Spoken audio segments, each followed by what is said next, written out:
नमस्कार, चर्चा में आप सभी का स्वागत है। कहते हैं कि जल है तो जीवन है, जल है तो आज है, जल है तो कल है, जल है तो सृष्टि है। ये जल नहीं होगा तो कुछ नहीं बचेगा।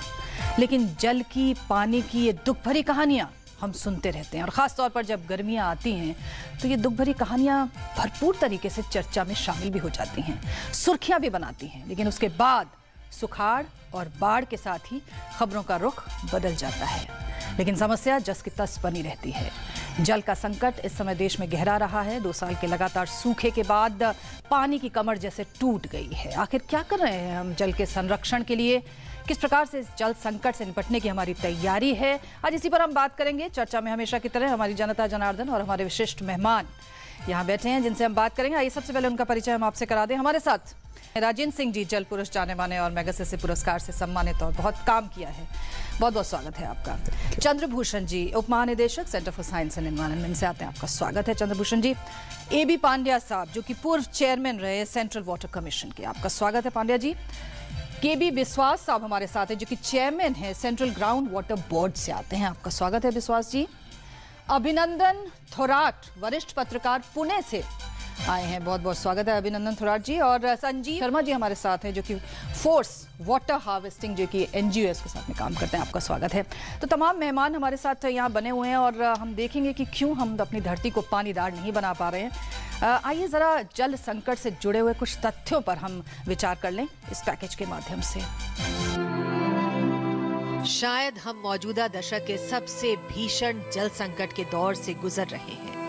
देश के कई राज्यों में सूखे के हालात हैं। महाराष्ट्र के कई जिलों में तो पानी नदारद है। जहां थोड़ा बहुत पानी है वहां धारा 144 लगाकर पुलिस का पहरा है ताकि कहीं कानून व्यवस्था न बिगड़ जाए। लातूर में पानी की सप्लाई ट्रेन द्वारा की जा रही है। बुंदेलखंड के हालात बेहद चिंताजनक है।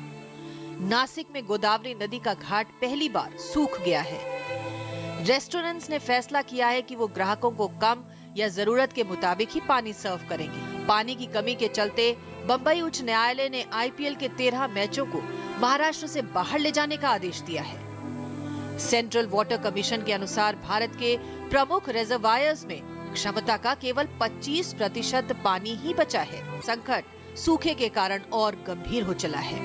वैसे भी अगर पानी की उपलब्धता की बात करें तो भारत में दुनिया की करीब 18% जनसंख्या है, लेकिन पानी महज 4% ही है। भारत में जल का मुख्य स्रोत भूजल है। सिंचाई का करीब 70% और घरेलू जल खपत का 80% हिस्सा भूमिगत जल से पूरा होता है। जिस तरह से मानवीय जरूरतों को पूरा करने के लिए निरंतर और अनवरत भूजल का दोहन किया जा रहा है, उससे साल दर साल भूजल का स्तर गिरता जा रहा है और अनेक स्थानों पर भूजल बुरी तरह से प्रदूषित भी हो चुका है। नदियां सूखने की कगार पर और प्रदूषित हो रही हैं। सरकारी आंकड़ों के अनुसार देश में 86% घरों में पीने का पानी उपलब्ध है, लेकिन इस आंकड़े में हैंडपंप और ट्यूबवेल भी शामिल हैं, जो जल की क्वालिटी पर संदेह पैदा करते हैं। भारत में पानी तक पहुंच एक बड़ा सवाल है। ग्रामीण क्षेत्रों में महिलाओं को पानी के लिए 17 किलोमीटर तक चलना पड़ता है। स्वच्छ पानी के अभाव में दुनिया में डायरिया से मरने वाले बच्चों में 45% भारत से हैं। सेंट्रल पोल्यूशन बोर्ड के अनुसार करीब 650 शहर प्रदूषित नदियों के किनारे हैं। सवाल है कि इस जल संकट से हम कैसे उबरें? दरअसल पानी का संकट पानी की सीमित उपलब्धता से ज्यादा पानी के प्रति हमारे गैर जिम्मेदाराना रवैये को लेकर। दरअसल पानी को बचाए रखने का एक ही उपाय है, इसका संरक्षण। पर सवाल है कि जल संरक्षण के प्रति हम कितने सजग हैं? तो कैसे बनाएंगे अपनी इस धरती को हम पानीदार? क्यों हम इसे बर्बाद करने पर तुले हुए हैं? क्यों अपनी जिंदगी से खेल रहे हैं?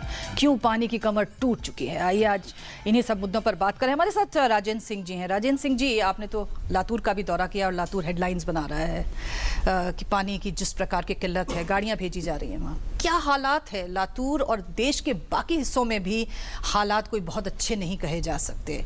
कैसे देख रहे हैं आप इन हालात को? इस वक्त देश का बहुत बड़ा हिस्सा लाचार, बेकार और बीमार है बेपानी होकर। और ये जो स्थिति बन रही है, इस स्थिति को बनाने के लिए जिम्मेदार सरकार है। सरकार समाज को पानी का काम करने ही नहीं देती। समाज यदि पानी का काम बचा के कुछ करे भी और उन अनुशासित होके कुछ फसल चक्र और वर्षा चक्र के साथ कुछ रिश्ते जोड़ने का काम भी करे, तो सबसे बड़ी बाधा ये जो हमारी विकास की नीतियां बन रही हैं, जिसमें हमारा जो सेंट्रलाइज्ड इरिगेशन सिस्टम और फिर जहाँ गन्ना नहीं उगाना चाहिए वहाँ गन्ना, लातूर जैसा शहर, वहाँ लातूर ज़िले में और सोलापुर में, उस्मानाबाद में, बीड में गन्ना, वो जो इलाका है वो जिस तरह की मिट्टी का इलाका है, उसमें पानी जब ऊपर से बरसता है तो नीचे वो रिचार्ज नहीं करता। वो नीचे उसमें उस तरह के फैक्चर्स नहीं है कि वो जब सिंचाई की तो नीचे पानी चला जाए। ये जो पश्चिमी भारत का खासकर यूपी का हिस्सा है, उसमें दोमट मिट्टी है, तो यदि सिंचाई होती है तो कुछ पानी उसमें से आधा पर्दा पानी नीचे भी जाता है, रिचार्ज करता रहता है। तो हो ये रहा है कि पानी को सूरज चोरी कर रहा है। एक तरह से पानी सूरज ही देता है, सूरज के अलावा और कोई पानी बनाता नहीं है। तो जब हमें ये बात समझ में नहीं आ रही है कि सूरज के बनाए हुए पानी को हम दोबारा उसको चोरी में लगा दें कि जो कुछ पानी बरसा है उसको वो फिर एवोपरेट कर दे, और वो पानी मिट्टी को काटता हुआ बह के जा रहा है।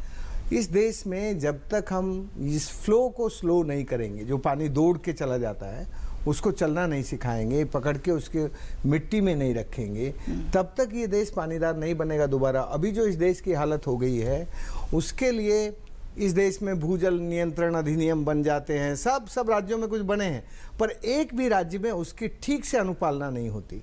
तो कानून भी बना दिए कि चलो भाई धरती से पानी नहीं निकालेंगे, उसका ये होगा। तो जो बड़ी बड़ी कंपनियां हैं जो पानी को खींचती भी हैं, पॉल्यूट भी करती हैं, उनको तो लाइसेंस ऐसे ही मिल जाता है, उनको लगता है कि उनका पानी है। तो इस वक्त जो पानी के लुटेरे हैं और जो पानी के प्रदूषक हैं और जो पानी के शोषक हैं, भूजल का शोषण करने वाले, वो उन्हीं को सम्मान मिल रहा है। जो पानी को बचाने का काम करते हैं या पानी के साथ जीते हैं, या जिनकी आंखों में थोड़ा बहुत पानी है, धरती पर पानी लेके आना चाहते हैं, उनको तो हमेशा उनके खिलाफ सरकारें मुकदमे करती है, उनको पानी का काम करने नहीं देती। उनको कहती है कि आप 2.5 मीटर से ऊपर कोई पानी रोक ही नहीं सकते, ये पानी तो राज का है। अरे राज पानी बनाता है क्या? पानी तो नेचर ने बनाया है, तो नेचर के लिए पानी होना चाहिए। जब तक हम नेचर को पानी नहीं देंगे तब तक वो इंसानों को पानी कैसे मिलेगा? तो अलग अलग बहस जिस तरह से हमारी सरकारें उठा रही हैं, कहीं ह्यूमन राइट का इशू हो जाता है कि water is a human right, और फिर भूल जाते हैं कि रिवर का भी कोई राइट होता है और नेचर का भी राइट होता है और अंडरग्राउंड एक्यूफर का भी कोई राइट होता है, उन सबको भूल जाते हैं। तो जब हम नेचर का राइट भूलते हैं तब हमारे सामने ये क्राइसिस आती है। जी, और पानी हमारा अधिकार है जीवन जीने का, क्योंकि हमें अधिकार है। बिल्कुल। तो पानी का अधिकार तो उसमें निहित ही है। चंद्रभूषण जी, जिस तरह से अभी हम देख रहे थे कि आईपीएल के मैच अदालत ने कहा कि महाराष्ट्र में नहीं होंगे, जिस तरह का वाटर क्राइसिस है, बहुत सारे लोगों ने कहा कि इससे क्या होता है, लेकिन डेफिनेटली इससे एक विषय जो है वो सबके मध्य में आता है और बड़ी प्रमुखता के साथ हाईलाइट होता है। लेकिन ये बताइए कि जब जैसे भी कह रहे थे कि गन्ना की खेती जिसमें बहुत सारा पानी लगता है, वो उसको अलाउ करते हैं उस जगह पर, बहुत सारे जो शीतल पेय पदार्थ बनाने वाली कंपनियां हैं उसको निकालती हैं, उससे बनाती हैं। तो सवाल ये है कि ये सारी चीज़ें जो हैं इनको कौन पकड़ेगा, इनको कौन थामेगा, ताकि हम पानीदार हो सकें और त्राही त्राही ना मचे?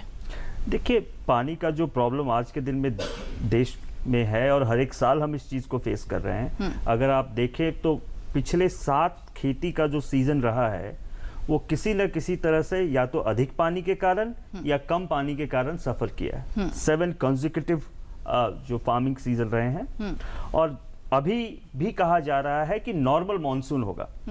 तो मैं आपको एक चीज़ बोलना चाहता हूँ कि नॉर्मल मॉनसून का मतलब क्या होता है। पिछले 15 साल से अगर आप ट्रेंड देखेंगे हमारे देश में, तो बारिश जो हो रही है उसको जो हम नॉर्मल कहते हैं वो बहुत तेजी से हो रही है। तो नंबर ऑफ रेनी डेज हैं वो कम हो रहे हैं और जो पानी जो है वो बहुत तेजी से बढ़ती है। तो जो जैसे राजेंद्र सिंह जी ने कहा कि पानी की रोकने की जरूरत है, वो और भी आज के दिन में रोकने की जरूरत है, क्योंकि पानी बहुत तेजी से भाग रही है। तो एक तो हमारे रेनफॉल पैटर्न चेंज हो रहे हैं जिसका रिकग्निशन बहुत इंपॉर्टेंट है। दूसरी बात यह है कि हमारी फार्मिंग, हमारी food consumption, food pattern change हो रही है। आज के दिन में अगर आप देखें जो हम खाना खाते हैं, नॉन वेजिटेरियन खाना बढ़ते जा रहा है, शुगर का कंजम्पशन बढ़ रहा है, रिफाइंड फ्लावर का कंजम्पशन बढ़ रहा है। अकॉर्डिंगली आपकी एग्रीकल्चर पैटर्न भी चेंज हो रही है। तो जहां पे वाटर इंटेंसिव क्रॉप नहीं होने चाहिए वहां पे हो आप रहे हैं। वाटर इंटेंसिव क्रॉप लगा रहे हैं। और फिर तीसरी बात यह है कि आपकी जो लॉ है उसका इम्प्लीमेंटेशन नहीं होता है।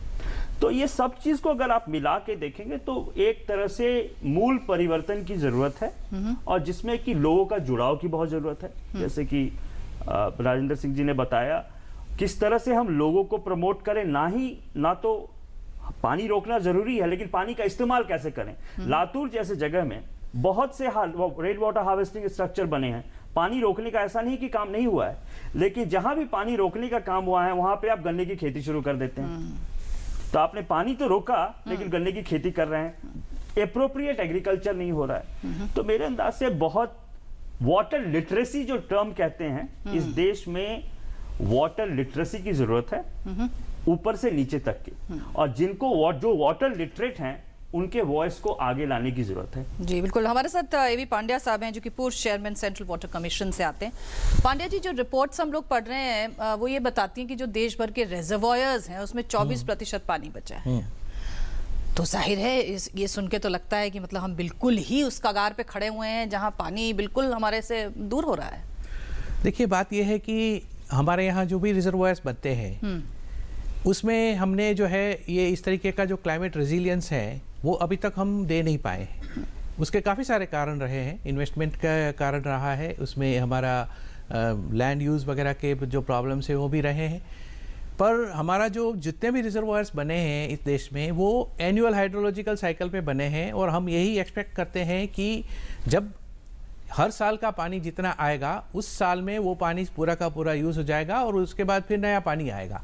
तो इसलिए रिजर्वॉयर्स को इस पॉइंट पे कम होना कुछ हद तक स्वाभाविक है। हालांकि जिस तरीके से इस साल कम है वो अस्वाभाविक है जी, क्योंकि 2 साल से पिछले साल भी हमारे यहाँ इतनी सफिशिएंट बारिश नहीं हुई थी, और पिछली बारिश के अंत होते होते हमें ये चीज़ का तो पता लग ही गया था कि इस साल जो है वो अगला जो समर है वो हमारा काफ़ी डिफ़िकल्ट गुजरने वाला है। तो जो प्रोएक्टिव प्लानिंग की जो पॉलिसीज़ हैं उसको हमें इम्प्लीमेंट करने की ज़रूरत है। हमारे जो पॉलिसीज़ हैं और हमारी जो इम्प्लीमेंटेशन है उसमें डायनामिज्म होना चाहिए। हमें एक तरीके से अपना मानसून के जो रुख वगैरह को देखते हुए हमें ये एसेस करना चाहिए कि अगले साल में हम क्या कर सकते हैं और क्या नहीं कर सकते हैं। क्यों नहीं करते हम पांड्या जी, क्यों नहीं करते हम? क्यों नहीं इस तरह की नीतियां नहीं बनाते हम? ज़्यादातर ये जो काम है, ये जो प्लानिंग है वो लोकल कम्युनिटी लेवल पे होता है जी, और ये लोकल स्टेट गवर्नमेंट और उस लेवल पे होता है। तो वहाँ पर हमें जो है कम्युनिटी के साथ मिलके सरकार का भी ये एक तरीके से जिम्मा बनता है कि लोगों को अवेयर करें कि हमारे पास अभी क्या रिसोर्स अवेलेबल है और उस रिसोर्स से हम क्या कर सकते हैं और क्या करने से हम जो है वो प्रॉब्लम्स में आएंगे जी। तो ये करना बहुत ज़रूरी है। दूसरी बात यह है कि हमारे देश में जो पानी की जो व्यवस्था है उसमें हमारा देश जो है वो काफ़ी सारे भागों में बटा हुआ है, और वो सारे बेसिन्स जो है वो सारे बेसिन्स में रिलेटिव वाटर अवेलेबिलिटी बहुत कम है, बहुत डिफरेंट है। जैसे कि कुछ बेसिन्स ऐसे हैं जहाँ पर कि आपको जो है वो वहाँ जितने रहने वाले लोग हैं उसके हिसाब से 500 cubic metre per capita annual water availability average पे रहती है, जबकि कुछ बेसिन्स ऐसे हैं जैसे ब्रह्मपुत्र वगैरह हुआ तो जहाँ पर कि 11,000 cubic metre per capita type की कैपेसिटी भी आ सकती है। तो हमें एक देश को एक इंटीग्रेटेड होल मानते हुए जब तक हम वाटर मैनेजमेंट देश का नहीं करेंगे तब तक हमें जो है वो इस तरीके की सिचुएशंस का हमें सामना करना पड़ेगा। अब सवाल ये है कि ये मैनेजमेंट करने से हमें कौन रोकता है, ये देखने वाली बात है। हमारे साथ केवी विश्वास साहब हैं, chairman central ground water board से आते हैं। विश्वास जी, अगर हम ग्राउंड वाटर की सिचुएशन की बात करें तो वो तो तेज़ी से डिप्लीट हो रहा है, उसका जिस तरह से हम अंधाधुंध दोहन कर रहे हैं वो ख़त्म हो रहा है, और ये भी आंकड़े बताते हैं कि आधे से ज़्यादा आपका जो ग्राउंड वाटर का रिसोर्स है वो पोल्यूटेड है। तो कैसी अलार्मिंग सिचुएशन है ये? ना, मैं पहले बात ये बोलूँगा, जानना चाहिए कि हमें क्या रिसोर्स है, देन इशू एंड चैलेंजेस। पहले इंडिया में रिसोर्स, जैसे राजेंद्र सिंह जी भी बोला, पांड्या साहब ने बोला, हमें देखिए total whether it is surface water क्या ग्राउंड वाटर है, रिसोर्स एक ही है, that is rainfall and snow melting, precipitation, total precipitation. Last 100 years के स्टैटिस्टिक्स लेंगे, इट इज ऑलमोस्ट कांस्टेंट। लेकिन इसमें पर हमें इशू चैलेंजेस क्या है ये रेनफॉल सब जगह बराबर नहीं। इंडिया का जो क्लाइमेट कंडीशंस है, आप जैसे शुरुआत करिए वेस्टर्न टू ईस्टर्न से, राजस्थान से शुरू करिए 40 मिलीमीटर से लेकर 4000 मिलीमीटर तो go to the north eastern states. Similarly आप साउदर्न पेनिनसुला से शुरू करिए, आप वेस्टर्न कोस्ट में जाइए 3000 मिलीमीटर से ऊपर है, फिर आप कम हो गया, वेस्टर्न घाट क्रॉस करके देखिए 100, 1100, 1200 आ गया, फिर सेंट्रल इंडिया में ऑलमोस्ट 1400, 1500 मिलीमीटर। तो आप जी टोटल जो प्रेसिपिटेशन हुआ इसका डिस्ट्रीब्यूशन आप देखिए, कोई थ्रू सरफेस फ्लो होगा either in the shape of reverse, और जो रिजर्वर्स सरफेस में जो वाटर बॉडीज है उसमें स्टोर होगा, और कुछ ग्राउंड वाटर में जाएगा। तो लास्ट जो हम 15 साल से जो हम रिसोर्स एस्टिमेशन कर रहे हूँ, जो रिप्लेनिशेबल वाटर बोलते हो, जो बारिश से कितना पानी हर साल जाता है, तो देखा जाता है इट इज वेरी हो रहा है 430 से 435 बिलियन क्यूबिक मीटर्स के अंदर। लेकिन हमें क्यों, ये पहले बात है रेनफॉल सब जगह बराबर नहीं है, इसलिए ग्राउंड वाटर भी सब जगह बराबर नहीं है, it is not equally distributed. Secondly क्या है, हाइड्रोजोनियल कंडीशंस, जैसे आपने महाराष्ट्र का बात बोला, हाइड्रो जैसे जितना भी वाटर्स अभी ग्राउंड वाटर है, सबसे ज़्यादा रिच ग्राउंड वाटर अवेलेबल है, that is Ganga basin, Brahmaputra basin, Mahanadi basin. The moment आपने जैसे महाराष्ट्र है, वैसे डेक्कन ट्राफ है, वैसे फिर आप पेनिनसुलर स्टेट्स में जाइए, इनको जो फॉर्मेशन ग्राउंड वाटर भी जो सस्टेबिलिटी होता है डिपेंडिंग ऑन द इनको हाइड्रोजोनिकल फॉर्मेशंस क्या है। महाराष्ट्र का जैसे डेक्कन ट्राफ बेसाल्टिक फॉर्मेशंस है, इसको ऊपर में वेदर है 30 to 40 मीटर्स का वेदर पोर्शन, जिसके अंदर में वाटर सस्टेन करता है, ऊपर में ब्लैक सॉइल्स है। तो राजेंद्र साहब ने करेक्टली बोला, यहाँ पर सस्टेनेबिलिटी जो वाटर है जो भी है एक्चुअली 30 to 35 मीटर्स के अंदर सस्टेन करता है। उनके बाद जो क्रैक्स होता है, जो आपका बेसाल्टिक जो formation direct vertical, so it totally आपका सस्टेन नहीं करता है। तो यहाँ पर वाटर सस्टेनेबिलिटी एक बड़ा बात होता है। हम ग्राउंड वाटर एक्चुअली, ये सबसे सरप्राइज है, हम लोग everybody is expecting everything in everywhere, ये नहीं हो सकता। क्लाइमेटिक कंडीशंस हमें कितना, हर आदमी को जानना जरूर है कितना हमारे पास रिसोर्स है। अनफॉर्चुनेटली हम लोग in so called as a green revolution, हम ग्राउंड वाटर बेस्ड इरीगेशन ज़्यादा बढ़ गया लास्ट 30 ईयर्स में। आज का दिन में almost more than 65 irrigation from ground water base, किसी को पता नहीं है कितना सोर्स क्या available. Drinking water 85% drinking water is from ground water source. लेकिन ये सब जगह सब बराबर नहीं है। जैसे क्रॉपिंग पैटर्न का बात हुआ, अभी कौन सा, अभी जैसे आप पंजाब हरियाणा का ले लीजिए, पंजाब हरियाणा ट्रेडिशनली आप सोचेंगे कहावत के हिसाब से यहाँ पर कभी राइस होता नहीं था, बट नाउ आज का दिन में पंजाब हरियाणा चावल हो रहा है, and that to ground water base. अच्छा, नाउ क्वेश्चन इज दैट, बहुत आदमी बोलेंगे सरकार क्यों नहीं। आज का दिन में जितना भी ग्राउंड वाटर एब्स्ट्रैक्शंस होता है जो through the tubewells, all are private body, it is all private. Around 30 million tubewells आज का दिन में इरीगेशन हो रहा है from ground water, it is all private. Because water, ground water first subject है, ground water itself as per the easement act of Indian easement, it is basically it is individual property. So it's very difficult. Central is having hardly any rules other than the direction. It is a state property, and secondly it is basically तो becoming मतलब आपको लगता है कि इस पे जरा सा ध्यान देने की जरूरत है? सबसे ज्यादा ध्यान देना जरूरत है। जैसे अवेयरनेस अमंग द पीपल, हमें कितना रिसोर्स अवेलेबल है, इसमें कितना हम निकाल सकते हैं, कितना निकल। जी, हमारे साथ अभिनंदन थोराट साहब हैं, वरिष्ठ पत्रकार, पुणे से आते हैं। अभिनंदन जी, महाराष्ट्र में इस समय पानी का बहुत बड़ा क्राइसिस है, किस तरह की सिचुएशन है वहाँ पर और क्या हालात हैं? नीलम जी, पहले आपने पुणे से बोला कि भारत के जनता के सामने ये क्राइसिस रखने की संधि दी, इसलिए मैं आपके आभार मानता हूँ। ये बहुत बड़ा क्राइसिस ये महाराष्ट्र पे आया है, ये पहली बार नहीं आया, 1972 में भी आया था, और तब वहाँ पे महाराष्ट्र के लोगों के पास पानी था, तब अनाज नहीं था। तब महाराष्ट्र गवर्नमेंट ने एम्प्लॉयमेंट गारंटी स्कीम शुरू की थी लोगों को काम देने के लिए, जो आज मनरेगा करके भारत सरकार ने उसको एक्सेप्ट किया है। लेकिन आज की सिचुएशन ऐसी, अनाज है लेकिन पानी नहीं है। 27,000 गाँव में आज अकाल है, सूखा है। हर एक गांव में टैंकर की ज़रूरत है। आज लातूर की बात हो रही है, लातूर को ट्रेन दी गई, लातूर को ट्रेन से पानी दी गई, मैं सिंबॉलिक मानता हूँ। लेकिन आज ऐसे विलेजेस है, ऐसे कस्बे हैं, ऐसी बस्तियाँ हैं जहाँ लोगों को पानी कहाँ से लाना, ये बहुत बड़ी दिक्कत है। और वो लोग माइग्रेट हो रहे हैं, वो पुणे, मुंबई, नासिक ऐसे सिटी में जा रहे हैं अपने फैमिली को लेके, ये बड़ा प्रॉब्लम बढ़ रहा है। सेकंड थिंग, महाराष्ट्र में सबसे बड़े डैम है, सबसे ज़्यादा डैम महाराष्ट्र में है। 1800 से ज़्यादा डैम, 2000 तक डैम महाराष्ट्र ने बांधे हैं। लेकिन आज इतने डैम होते हुए ये पानी का शॉर्टेज क्यों होता है, ये भी आज समझने की, सोचने की ये करना चाहिए, कोशिश करना चाहिए। आज ऐसी स्थिति है कि पुणे जैसे सिटी में भी एक दिन बाद पानी आता है, बम्बई में भी पानी की कटौती की गई है। ये बड़े सिटी की हालत महाराष्ट्र में आज आई है, और इसका हम लोग सोचते हैं कि वाटर मैनेजमेंट, वाटर का उपयोग कैसा करना, ये लोगों को उसका प्रशिक्षण नहीं है। अपने इंडियन सिविक्स जो नागरिक शास्त्र सिखाते हैं उसमें एक सब्जेक्ट करने की अभी ज़रूरत है कि पानी का यूज़ कैसा करें, पानी कैसे बचाए, पानी का ज़्यादा से ज़्यादा संग्रह कैसा होना चाहिए, ज़्यादा इस्तेमाल कैसे होना चाहिए। जैसा राजेंद्र सिंह जी ने कहा वैसा क्रॉप पैटर्न की भी ज़रूरत है।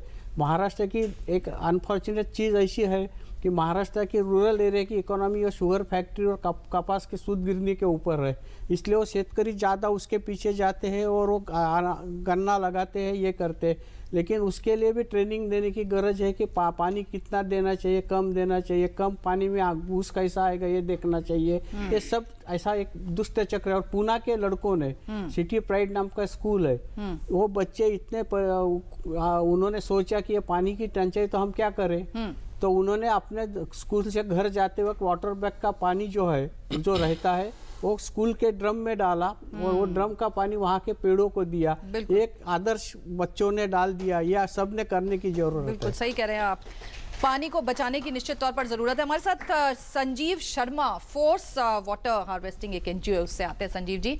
संजीव जी, ये जो बात सारी हो रही है ले देकर वहीं पर आती है कि हम उसको कैसे बचाएं, कैसे संरक्षित करें, और उसके लिए बहुत ज़रूरी है कि वर्षा के जल का संचयन हो। आप किस प्रकार से देख रहे हैं इस पूरी सिचुएशन को, और वर्षा का संचयन के मामले में हम कहाँ खड़े हुए हैं, भारत कहाँ खड़ा है? वर्षा के जल संचय के बारे में मैं ये कहना चाहूँगा, अगर मान लीजिए मैं दिल्ली का ही एग्जाम्पल लूं, दिल्ली में इतना पानी बरसता है साल में कि अगर हम उस पूरे पानी का संरक्षण करें, ग्राउंड वाटर रिचार्ज करें या हम टेम्पररी स्टोरेज टैंक्स बनाएं, तो दिल्ली की 66% पानी की जो रिक्वायरमेंट है वो दिल्ली में बरसात के पानी से ही पूरी हो सकती है। लेकिन हम उस तरफ जो कदम हमें उठाने चाहिए वो कदम उतने नहीं उठ रहे हैं। दिल्ली में 1000 से ऊपर वाटर बॉडीज हैं, जिनमें से कुछ 629 वाटर बॉडीज को हाई कोर्ट ने प्रोटेक्शन दी है। लेकिन परिस्थिति ये है कि वो वाटर बॉडीज या तो सूखी हैं या उनमें गंदा पानी है, सूरेज है। हमने उनके चारों तरफ ऐसे घर बना लिए हैं या उनको पानी का जो भी कैचमेंट है वो हमने बंद कर दिया है, तो उसमें पानी नहीं जाता। तो वाटर हार्वेस्टिंग का एक वो भी तरीका हो सकता है कि हम अपनी इन वाटर बॉडीज को रिवाइव करें। अगर हम रेन वाटर हार्वेस्टिंग करेंगे और ग्राउंड वाटर को ऊपर करेंगे, तो जो हमारी नदियां जो सूख रही हैं, अब से फॉर एग्जांपल अब हम यमुना नदी देखते हैं दिल्ली के किनारे सूखी पड़ी है, उसका एक कारण ये भी है कि हमने ग्राउंड वाटर इतना ज्यादा सोख लिया है कि गर्मी के मौसम में जब नदी को ग्राउंड वाटर से पानी मिल सकता था वो नहीं मिलता है, और इसलिए वो हमारी नदियां भी सूख गई हैं।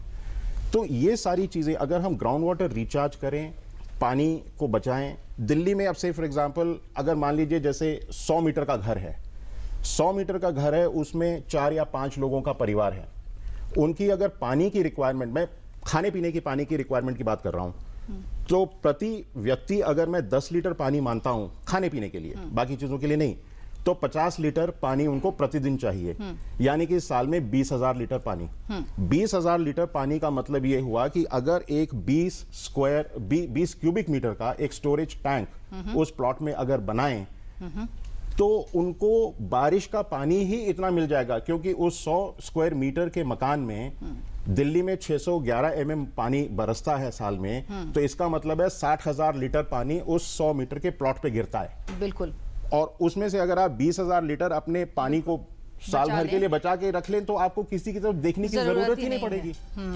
लेकिन साहब, देखने की जरूरत इसलिए पड़ेगी ना कि जब बारिश होती है तो हम परेशान हो जाते हैं, इतनी बारिश हो रही है, पानी भर रहा है सब तरफ, लेकिन इस पानी को बचाने के बारे में हम सोचते नहीं हैं और बाद में हाहाकार मचाते हैं। एक छोटा सा ब्रेक लेंगे और जनता जनार्दन से भी उनकी राय लेंगे कि आखिर वो क्या करते हैं इस पानी को बचाने के लिए। छोटा सा ब्रेक, तुरंत हाजिर होते हैं। आप देखते रहिए चर्चा में।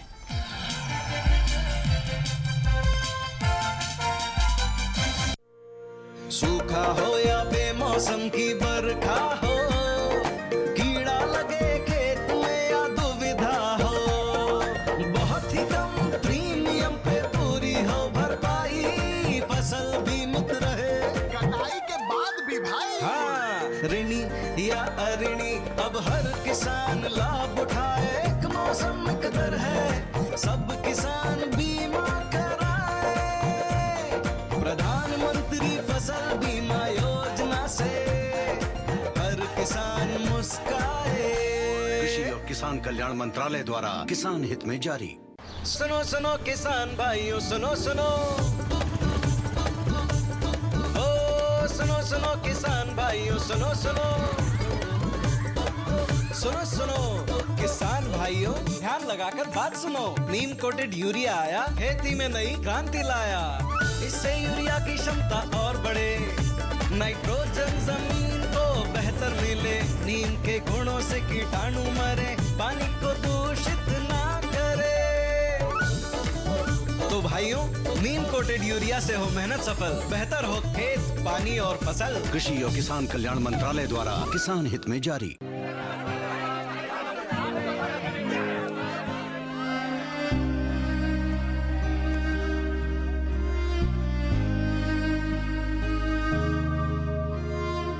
क्या बात है राशिद, फर्स्ट डिवीजन में पोस्ट ग्रेजुएशन करने के बाद भी तुम उदास हो? लेकिन सर वो सोच रहे होगे कि खर्चा कहाँ से आएगा। हाँ, चिंता मत करो, अब जिंदगी की दौड़ में तुम जैसे स्टूडेंट्स को पीछे मुड़कर देखने की कोई जरूरत नहीं होगी, क्योंकि अब तुम्हारे साथ है Maulana Azad national fellowship. Fellowship हमारे लिए सर? हाँ, तुम्हारे लिए और अल्पसंख्यक समुदाय के उन स्टूडेंट्स के लिए जिनकी सालाना पारिवारिक आय 2.5 लाख रुपए से कम है और जिन्होंने किसी भी सरकारी विश्वविद्यालय से जूनियर रिसर्च फेलोशिप या एमफिल के लिए आवेदन दिया है।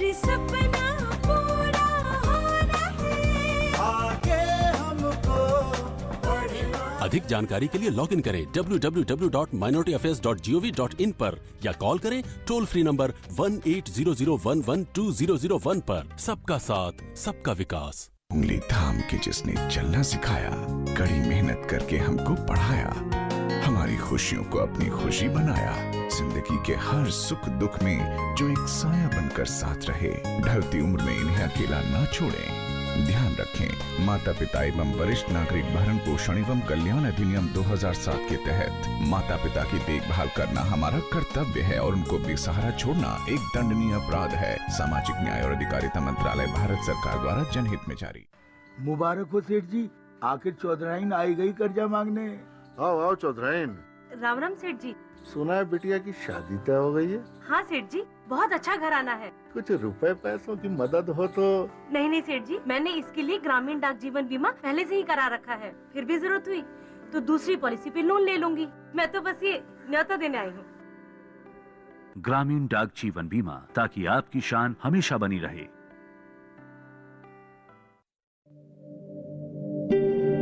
भारत में लगभग 3 करोड़ विकलांग जन हैं, किंतु हमारे सरकारी भवन, अस्पताल, विद्यालय विकलांग जनों के लिए सुगम्य नहीं है। यही हाल हमारे रेलवे स्टेशन, बस स्टॉप, बसों तथा रेलगाड़ियों का है। हमारी वेबसाइट्स यदि W3C सुगम्यता मापदंडों को पूरा नहीं करती तो वे दृष्टिबाधित और श्रवण बाधित व्यक्तियों के लिए पूरी तरह उपयोगी नहीं है।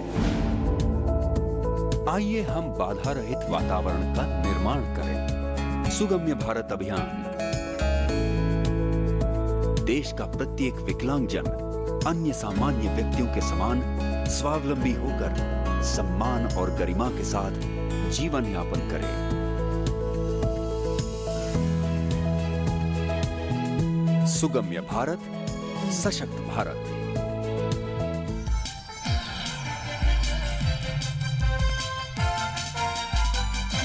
जैसे कि अभी चंद्रभूषण जी कह रहे थे कि हम सबको पानी लिटरेट होना चाहिए, जल लिटरेट होना चाहिए। कैसे हम ये लिटरेसी धारण कर सकते हैं, क्योंकि हम जानते हैं कि परंपरागत जो हमारा ज्ञान है वो हमें वाकई लिटरेट बनाता है, लेकिन आज की जो आपाधापी और भागदौड़ और जो जीवन शैली हमने अपना ली है उससे हम इस लिटरेसी को भूल गए हैं। आइए ज़रा जनता जनार्दन की राय लेते हैं कि आखिर वो क्या करते हैं पानी को बचाने के लिए। हमारे साथ में यहाँ पर कुछ लोग हैं। जी बताइए, क्या पानी को बचाने की कोई कोशिश करते हैं हम लोग? बिल्कुल। पहले मैडम पानी को गांव में बड़े बड़े तालाब थे, कुएं थे जो